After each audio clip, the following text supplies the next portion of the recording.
오늘도 하나님의 은혜가 함께 하시기를 예수 이름으로 축원합니다. 우리 하나님의 역사의 주관자가 되십니다. 모든 역사를 주관하시되 생사화복, 우리가 생과 복이 아니고 그것만이 아니라 사와 화까지도 다 하나님이 주관하신다라고 말씀하고 있습니다.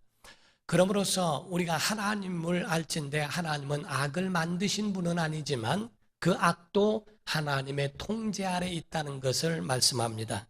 우리가 인생을 살아가면서 이해할 수 없는 부분과 그 상황 자체가 이해가 안 되는 그 상황 가운데 어떤 때는 위험한 일이 오기도 하고 또 재앙을 만나서 그 재앙으로 인하여 넘어지는 경우들도 없지 않아 있습니다. 그럴 때에 하나님을 떠나는 사람들이 있고 하나님을 원망하고 떠나는 사람들도 혹여 있지만은 그러나 여러분과 저는 하나님에 대하여 제대로 알고 정확하게 알므로써 그런 실족하는 일이 있어서는 안 될 겁니다.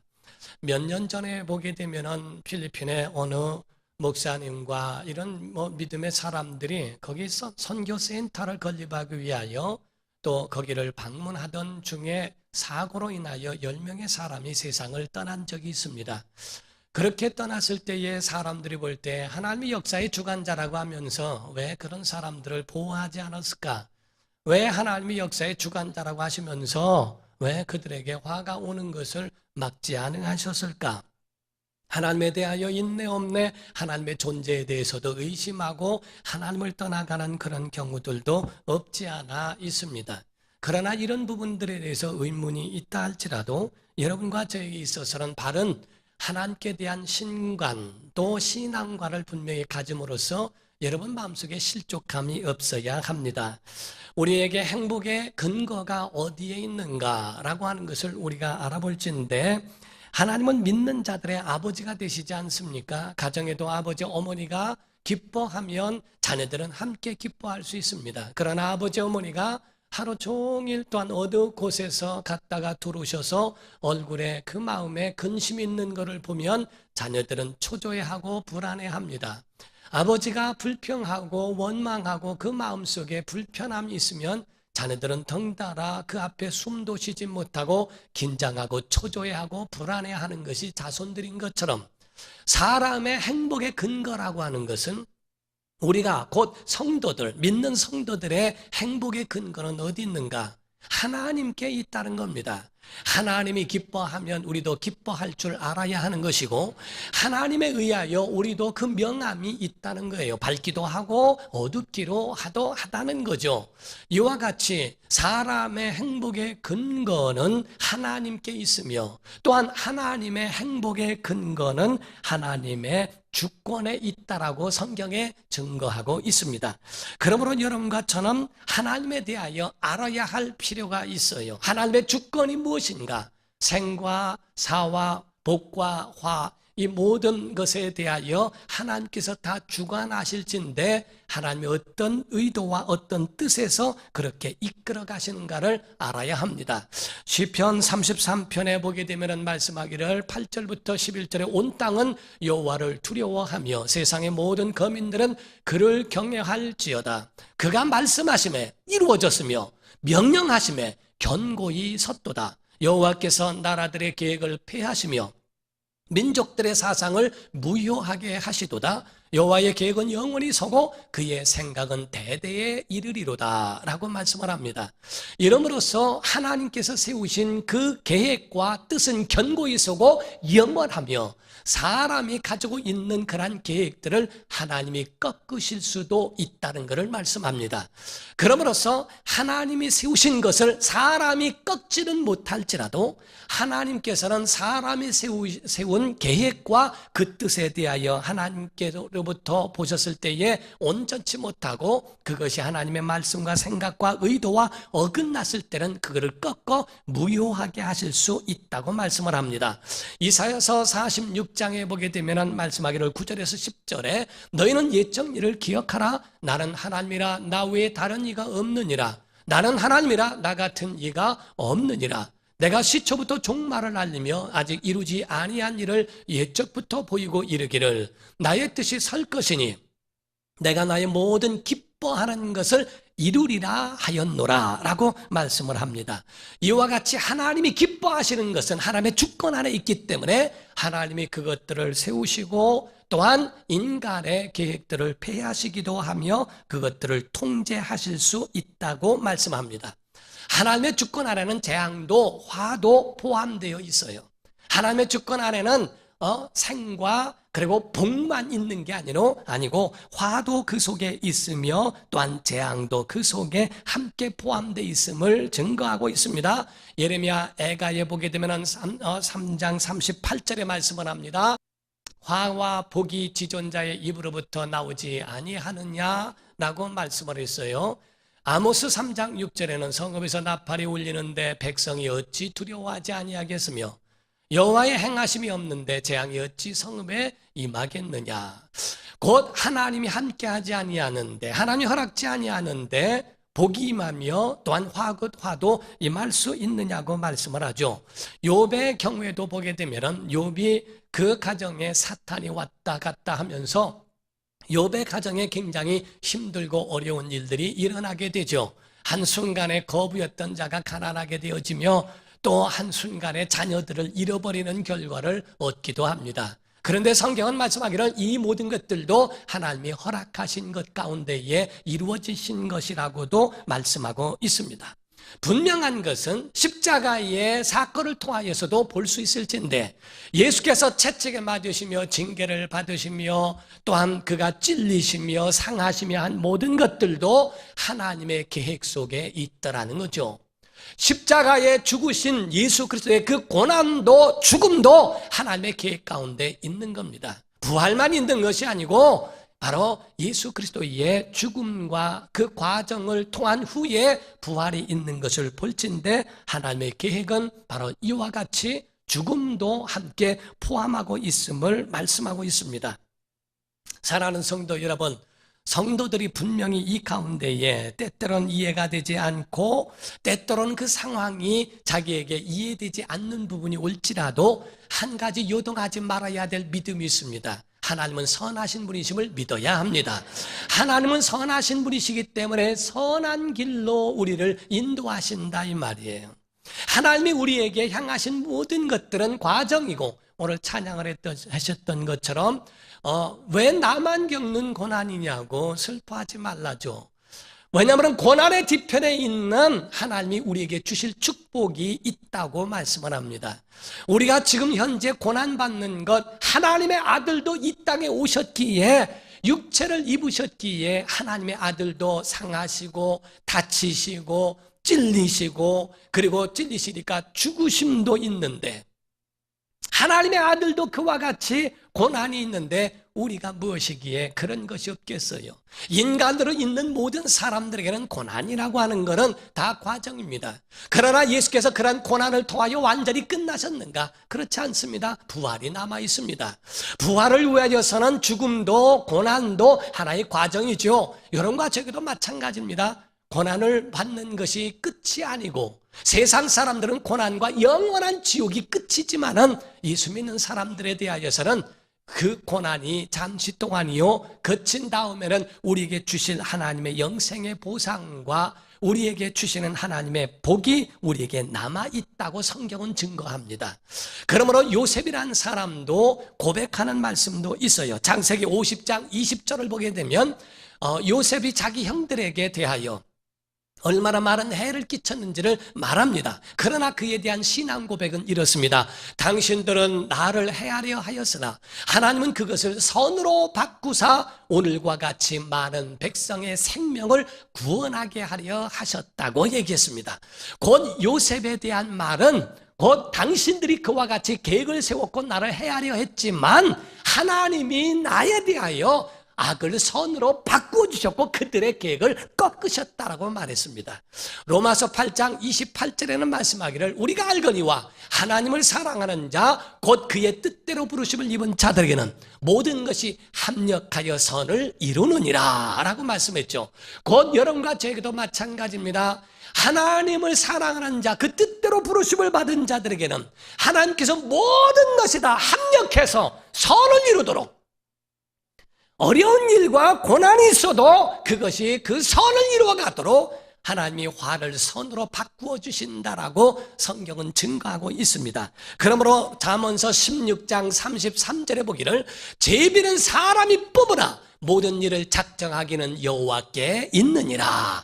마태복음 10장입니다. 마태복음 10장 29절에 보면 참새 2마리가 한 앗사료에 팔리지 않느냐? 그러나 너희 아버지께서 허락하지 아니하시면 그 하나도 땅에 떨어지지 아니하리라 라고 말씀을 했죠. 참새 한 마리도 오고 가고 하는 모든 것들이 하나님의 작정 아래 있고 하나님의 통제 아래 있다는 겁니다. 하나님이 악을 만들지는 않으셨을지라도 악을 통제하시고 그에 대하여 선과 제한이라고 하는 것을 하나님이 그 가운데 두셨다는 거죠. 18세기에 보면은 조나단 에드워즈라고 하는 목회자이며 훌륭한 신학자로 유명한 분이 있습니다. 그분이 어렸을 적에 가지고 있었던 그 하나님의 주권에 대하여 고민하고 있었다고 이야기를 합니다. 그 고민 가운데에 그 나중에는 해결점을 찾게 되었는데 그 해결한 것은 하나님의 눈에는 두 렌즈가 있더라는 거예요. 하나님의 눈에는 두 렌즈가 있어서 우리도 성경을 보면서 하나님의 눈을 가져야 한다는 겁니다.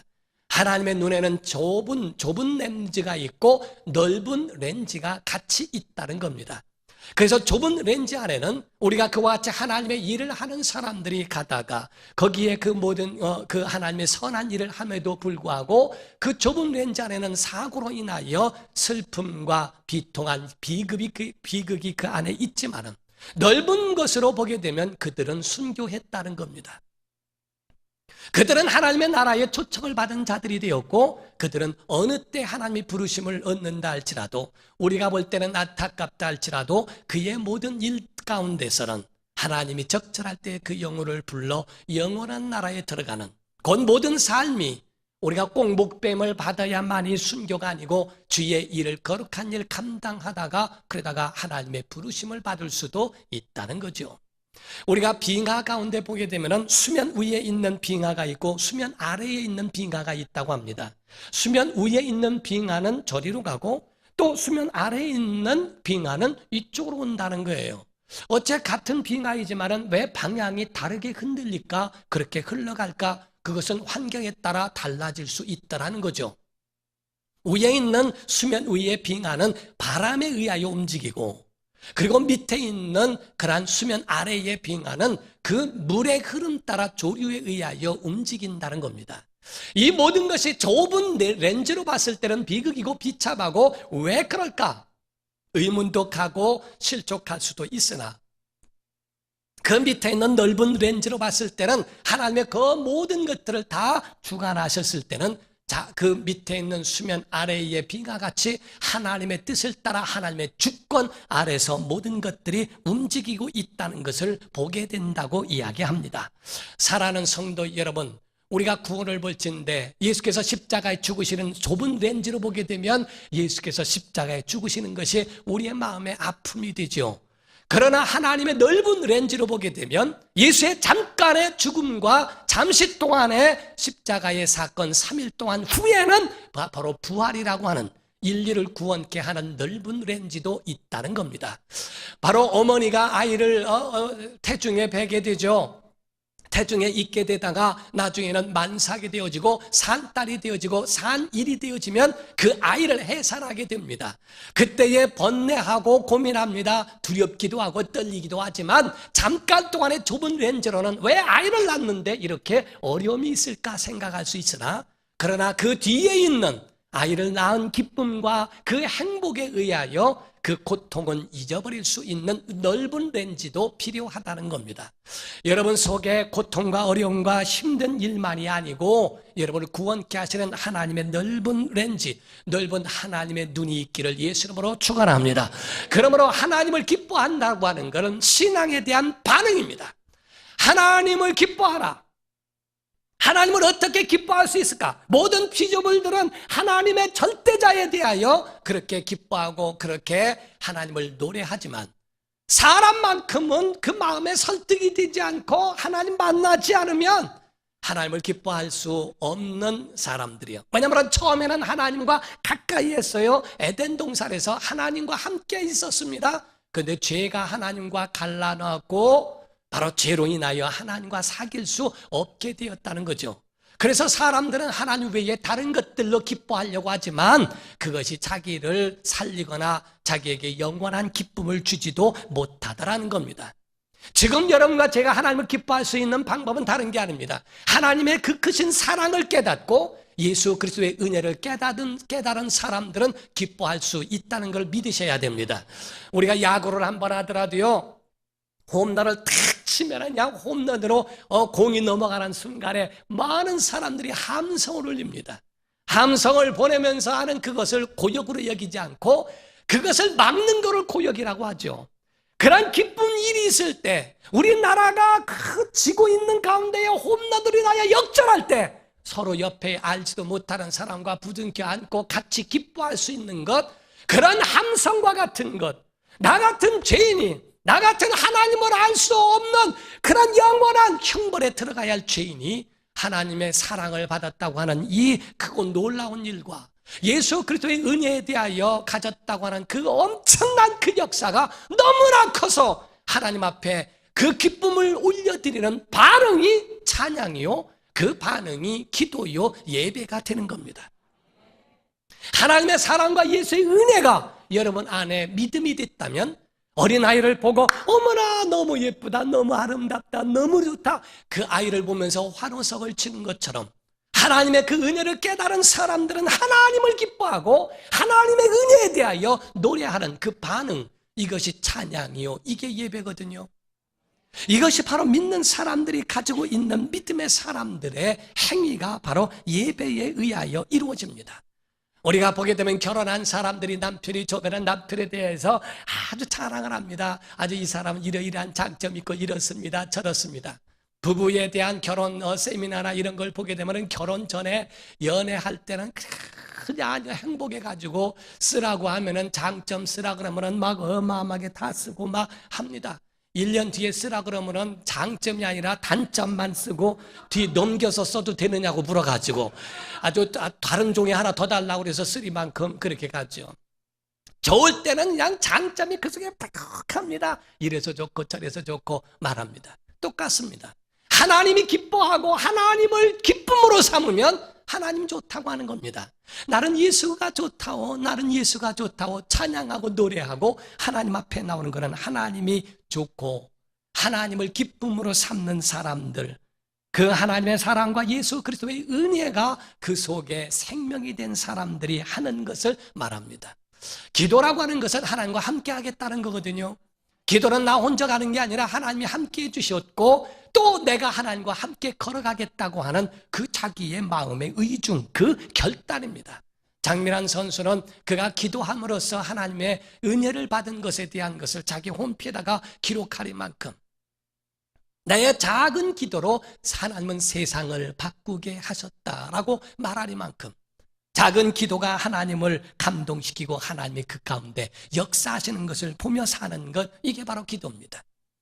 그리고 하나님이 사랑하시는 사람들, 우리가 사랑하는 사람들의 그 마음을 건드리고 싶지 않고 그 사랑하는 사람을 아끼는 것처럼 하나님을 아끼며 하나님의 말씀대로 살아가려고 노력하는 것이 바로 믿음의 사람들의 삶이요, 예배요, 행위라는 거죠. 하나님의 기쁨이라고 하는 것, 여러분과 제 기쁨은 그 근거가 어디 있는가? 하나님께 있다고 말씀드렸어요. 하나님을 기뻐하기를 주 이름으로 축원합니다. 자, 내 영혼아 하나님을 기뻐하자. 세 번 시작. 내 영혼아 하나님을 기뻐하자. 내 영혼아 하나님을 기뻐하자. 내 영혼아 하나님을 기뻐하자. 하나님을 기뻐하는 것, 그 근거가 하나님께 있으니까, 우리의 행복의 그 근거가 하나님께 있으니까 하나님을 기뻐하면 나누게 돼 있고 베풀게 돼 있고 땅에 있는 것들에 대하여 너무 연연하고 그것 때문에 기복이 심한 그런 마음 같지 않습니다. 기쁨이라고 하는 것은 기분도 포함하고 있지만은 그러나 그 기쁨은 기분에 거기에 근거하지는 않습니다. 오늘 여러분과 제가 왜 기뻐하는가? 이 기쁨에 대한 분명한 것을 오늘 여러분이 아셔야 한다 이 말이에요. 기쁨에 대한 건 기분이 아니고 자기의 의지적 선택입니다. 기쁨이라고 하는 것은 기분이 아니고 자기의 그 기쁨에 대한 그 마음을 의지적 선택에 의하여 하겠다는 자기의 굳은 의지가 그 속에 들어있는 거예요.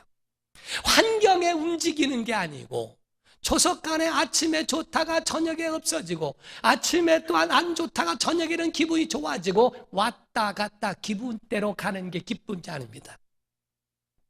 우리가 보게 될 때 바울은 아니 어떻게 기뻐할 수 있을까? 하나님의 뜻이 항상 기뻐하라고 한다는데 어떻게 모든 환경을 볼 때 기쁨보다는 슬픔과 눈물과 아픔과 이런 마음이 좋지 않은 일들이 더 많은데 어떻게 하나님을 기뻐하며 항상 기뻐할 수 있을까? 이것이 굉장히 의문이 될 때가 있습니다. 그런데 하박국 선지자가 이야기하죠. 하박국 3장 17절에 보게 되면 그 이하에 대하여 말씀합니다. 하박국 선지자는 비록 무화과 나무가 무성하지 못하며 포도나무에 열매가 없으며 감람나무에 소출이 없으며 밭에 먹을 것이 없으며 우리의 양이 없으며 외양간에 소가 없을지라도 나는 여호와로 말미암아 즐거워하며 나의 구원의 하나님으로 말미암아 기뻐하리로다. 주 여호와는 나의 힘이시라 나의 발을 사슴과 같게 하사 나를 나의 높은 곳으로 다니게 하시리로다. 이 노래는 지휘하는 사람을 위하여 내 수금에 맞춘 것이다. 이렇게 표현했어요. 무화과 나무 잎이 마르고 무성하지 못하고 포도 열매도 없고 감람나무에 열매도 없고 논밭에 소출도 없고 우리의 양떼가 없고 아무것도 없고 완전히 모든 것이 다 내게 다 사라져도 내가 즐거워하는 근거는 어디 있는 줄 아느냐? 여호와로 인하여 즐거워하고 여호와로 인하여 기뻐한다.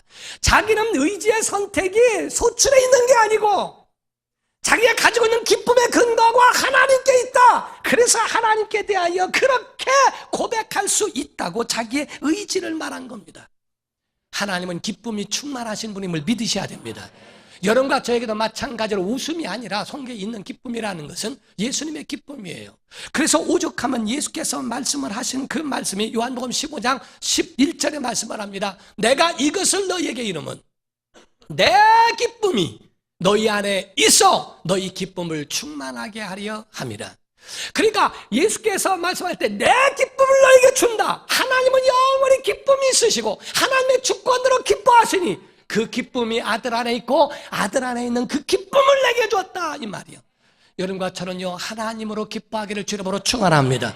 그래서 바울은 말합니다. 바울은 빌립보서 2장 17절 18절에 고백을 합니다. 만일 너희 믿음의 제물과 섬김 위에 내가 나를 전제로 드릴지라도 제사의 제물로 드려진다 이 말이요. 사도 바울은 내가 바로 나를 전제로 드릴지라도 나는 기뻐하고 너희 무리와 함께 기뻐하리니 이와 같이 너희도 기뻐하고 나와 함께 기뻐하라 이렇게 돼 있어요. 아니 죽음을 앞에 두고서도 나 기쁨이 있다 이 얘기예요. 나를 제물로 바쳐주고 내가 목이 따여지고 그리고 완전히 배를 가르고 하는 그런 잔인하게 양을 죽여서 하듯 그러한 제물이 되어지며 그렇게 아주 무참히 깨지는 그런 제물이 될지라도 내가 기뻐하고 또 너희도 기뻐해야 할 것이다. 왜냐하면 우리의 기쁨의 근거는 하나님께 있기 때문이라고 이야기합니다. 사랑하는 성도 여러분, 신앙생활에 기쁨이 있으면 아멘 하십시오. 정말 신앙생활에 기쁨이 있어야 합니다. 오늘 예배가 기쁨이 있기를 주님으로 축원합니다. 어떤 사람은 저에게 묻습니다. 목사님, 목회가 행복한가? 저는 정말 행복합니다. 믿거나 말거나. 제가 힘들고 어렵고 한 그런 시기가 있었죠. 그럼에도 불구하고 교회에 강단에만 서면요 신기한 것은 아무것도 생각이 안 나요. 오직 하나님과 성도밖에 생각이 나질 않아요. 하나님이 나를 쓰신다고 하는 기쁨이 있습니다. 하나님이 나에게 이와 같이 은혜를 베푸신다고 하는 행복함이 있습니다. 제 안에는 근거 있는 이 기쁨의 근거는 다른 주변에 있는 것이 아니고 하나님이 내게 대하여 하나님의 사랑과 은혜를 베풀어 주신 그 은혜에 있기 때문에 그렇다고 하는 것을 고백할 수 있어요. 사랑하는 성도 여러분, 이와 같은 하나님의 행복이 여러분과 여러분의 가정에 있기를 주름으로 축원합니다. 그러므로서 본문 말씀을 37장 4절에 보게 되면은 말씀하기를 또 여호와를 기뻐하라 그가 내 마음의 소원을 내게 이루어 주시리로다라고 말씀했죠. 하나님을 기뻐하면 마음의 소원도 이루어진대요. 하나님을 기뻐하게 되면 세상 유혹에서 이겨낼 수 있다는 겁니다. 죄의 유혹에서 이겨낼 수 있다는 겁니다. 가정이 건강하고요, 가정 안에 기쁨이 넘치면 다른 곳에서 기쁨을 찾을 이유가 없기 때문에 유혹을 받지 않는다는 거예요. 하나님을 기뻐하면 세상 유혹에 믿기가 전혀 맛이 없다는 겁니다. 세상에 정착해 하고 세상에 있는 아무리 많은 행복으로 우리를 유혹해도 하늘의 것에 비하여서 그런 것들을 통과하고 그거를 넘어설 수 있는 하나님의 능력이 그 안에 있다는 거죠. 하나님을 기뻐하면 역경을 이길 능력을 주십니다. 죄의 유혹도 이길 능력을 주십니다. 병과 저주도 이길 줄 아는 그런 하나님의 은혜가 있는 줄로 믿습니다. 어떤 목사님의 간증 가운데 들은 적이 있어요. 막 신유가 나타나고 은혜가 나타날 때에 어떤 사람이 폐병이 들었다는 거죠. 근데 그 폐병 환자는 200m를 가는데 2시간이 걸린대요. 숨이 차서 가기가 너무 힘들어. 그래서 숨 차가지고 가는 것을 너무 힘들어 했다는 거죠. 그런 사람이 집회에 와서 은혜를 받았어요. 은혜를 받고 난 다음에 그분이 그 숨 찼던 것이 사라진 겁니다. 너무 기뻐서 내가 주를 위해서 하나님이 나에게 이와 같이 생명 주셨는데 내가 하나님을 기쁘게 하기 위해서 어떻게 했으면 좋겠는가 했더니 집회를 가는 곳곳마다 북을, 옛날에는 북을 쳤는데 저도 북을 쳐봤지만요, 이 북 치는 게 쉬운 게 아닙니다. 얼마나 숨이 찬지 몰라요. 북 탁. 옛날에는 집회 때마다 찬송이 빠르요. 주의 보혈 능력이다. 팍. 그게 박자 맞춰서 그게 친다는 게 쉽지 않은데요. 집회 때는 굉장히 많은 찬송이 있는데 그거를 쉴 새 없이 30분, 1시간을 치야 되는데 그 폐병 환자가 200m를 걸어가는 것도 2시간 걸리는 사람이 그 북을 친다는 것은 이건 불가능한 일이에요. 몇 년 동안을 그거를 북을 치면서 하나님 앞에 봉사를 하는데, 근데 그 신유를 말씀했던 목사님이 신기하게 왜 다른 사람에겐 그렇게 말하지 않는데 그분에게는 그렇게 말을 하게 되더래요. 당신이 고침받은 거 하나님의 은혜다. 한 가지 조건이 있는데 누가 만약에 간증을 할 때 하나님이 낫게 하셨다고 하더라도 절대로 엑스레이는 찍어보지 마라. 그거를 그냥 듣는 분 많은 분, 예, 알겠습니다 라고 이야기는 하고 갔는데 몇 년 뒤에 약 5년 정도를 그렇게 막 충만하게 북을 치면서 예배를 했어요. 그리고 났는데 한 사람이 그 중에 의사가 하나 있었는데 진짜 당신 폐병 환자 맞느냐? 그렇다. 진짜 고침받았냐? 폐가 다 생겼다. 그러냐? 그거 한번 엑스레이 찍어보자. 그거를 잊어버리고 찍어보자. 괜찮다. 상관없다. 엑스레이를 찍었는데 폐가 없어요. 폐가 없는 거를 보고 아니 당신 살아있는 것도 당신 폐가 없이 사는 거다. 언제 죽을지 모른다 하는 그 이야기를 듣자마자 그 사람은 그때부터 기쁨을 잃어버려요. 사람들에게 나 여태까지 폐 없이 살았다고. 폐 없이 살았다. 여러분 보세요. 폐 없이 5년 동안 사는 건 기적 아닙니까? 하나님의 은혜 아닙니까? 근데 폐 없이 살았는데 아니 5년 동안에 살아온 기적은 어디다 두고 나 폐가 없다고. 나 폐가 없다고. 하나님이 나를 폐를 다시 만들어준 줄 알았더니 폐가 난 없이 여태 살았다고. 나 언제 죽을지 모른다고. 기쁨을 잃어버린 다음에 3개월 안에 세상을 떠났어요. 사랑하는 성도 여러분, 우리 속에 하나님이 너의 기쁨의 근거는 어디 있는가? 하나님이 기뻐하시니 너도 기쁨이 있고 그 기쁨이 너의 안에 충만하니 오늘도 살아있는 것이 기쁘고 하나님이 그것으로 우리에게 힘주시고 능력을 베풀어 주신다는 거죠. 여러분, 정말 여러분 시켜서 하는 게 아니라 여러분 속에 하나님의 기쁨이 있으면 힘들지 않습니다. 신앙생활 어렵지 않기 위해서는요, 기쁨이 있으면 어렵지 않아요. 여러분, 어떤 사람은요, 은혜 받은 다음에요, 그분에게 정말 감동을 받은 말씀 중에 하나가 뭐냐면은 은혜 받은 다음부터 지금까지 수십 년을 살아오면서 외국에 출장을 가던 어디를 가던 반드시 한국에 오던 자기 마을에 오면 교회부터 들린대. 교회 와서 주님 저 왔습니다. 잘 다녀오게 하심을 감사합니다. 집에 가기 전보다 먼저 교회 와서 하나님 앞에 먼저 감사하기도 하고 하나님과 함께 갈 수 있는 것이 너무나 감사해서 어디를 갔다 오더라도 교회를 먼저 들리기를 사모하는 마음이 그 속에 시켜서가 아니라 그 마음속에 주님과 함께 하게 되더라는 거죠. 마지막입니다. 우리 느헤미야 8장 10절을 보게 되면 말씀을 합니다. 느헤미야 8장 10절에 보면 느헤미야가 또 그들에게 이르기를 너희는 가서 살찐 것을 먹고 단 것을 마시되 준비하지 못한 자에게는 나누어 주라. 이 날은 우리 주의 성일이니 근심하지 말라. 여호와로 인하여 기뻐하는 것이 너희의 힘이니라. 알았어요? 하나님을 기뻐하는 게 여러분의 힘이 될 줄 믿습니다. 여러분 영혼의 능력되기를 예수 이름으로 축원합니다. 하나님은 여러분 속에 불평과 원망과 그러한 불만이 있습니까? 하나님은 연단하시되 그거를 다 빼시기까지 연단하십니다. 그것이 다 빠지고 기쁨이 돌아올 때까지 하나님은 끝까지 그거를 깨닫게 하시기 위하여 그 과정이 길어질 수 있습니다. 여러분 하나님의 기쁨을 소유하기를 예수 이름으로 축원합니다. 여러분의 행복의 근거와 기쁨이 하나님께 있기를 예수 이름으로 축원합니다. 기도하겠습니다. 이 시간에 다 같이 통성으로 기도할 때 하나님 우리 안에 하나님의 기쁨이 있기를 원하며 정말 그 반응으로 찬양도 하고 기도도 하고 예배도 하게 하여 주옵소서. 우리의 영혼에 한량없는 하나님의 은혜를 부어달라고 다 같이 통성으로 기도하시겠습니다. 살아계신 하나님 아버지, 오늘도 하나님의 전에 나오게 하심을 감사합니다. 오늘도 주님과 함께 걸어가기를 원하며 주님과 함께 길을 가기를 원합니다. 인생의 길을 가기를 원합니다.